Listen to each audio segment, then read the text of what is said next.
آزردگی۔ حالانکہ حج کے دوران قدرت نے بار بار مجھے تاکید کی تھی کہ حرمین میں دل کو آزردگی سے آلودہ ہونے سے حد الوسع بچاؤ۔ مسجد میں جگہ ہو یا نہ ہو، دل میں ضرور جگہ ہو۔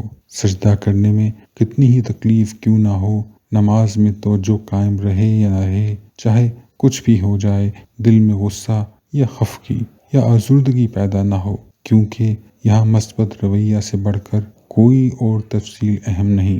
اس وقت میں قدرت کی اس تلقین کو قطعاً بھول گیا۔ یہ کون بدتمیز ہے، میں نے سوچا، جو زبردستی ہم دونوں میں حائل ہو رہا ہے؟ میں اسے حائل ہونے نہیں دوں گا، بالکل نہیں۔ میں نے قدرت کی طرف اپنا دباؤ بڑھایا اور بڑھایا۔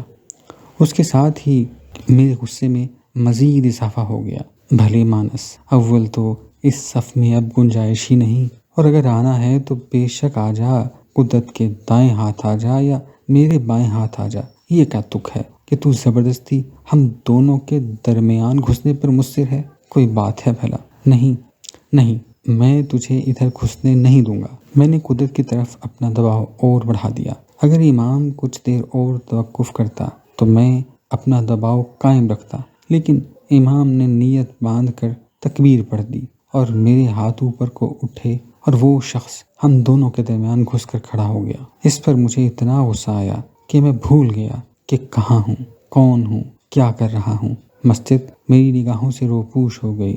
نماز مکینیکل اٹھک بیٹھک ہو کر رہ گئی۔ لاؤڈ سپیکرز ضرور شور مچا رہے تھے، لیکن ان کی آواز میں کوئی مفہوم باقی نہ رہا تھا۔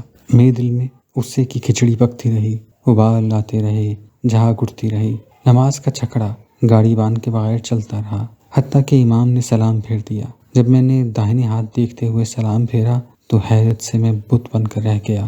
میرے داہنے ہاتھ قدرت اور میرے درمیان وہ خود بیٹھے تھے، مرد قدیم۔ انہوں نے سلام کرنے کے لیے بائیں ہاتھ منہ موڑا، مگر میں انہی کی طرف دیکھتا رہ گیا۔ ان کی آنکھوں میں شفقت بھری نگاہ مجھ پر پڑی، کرم فرمائی کی ایک پھوار سی مجھ پر گری، اور میں بھیگ گیا، اور اس قدر بھیگ گیا کہ نہ وہ غصہ رہا، نہ خفگی، نہ کھچڑی، نہ ابال۔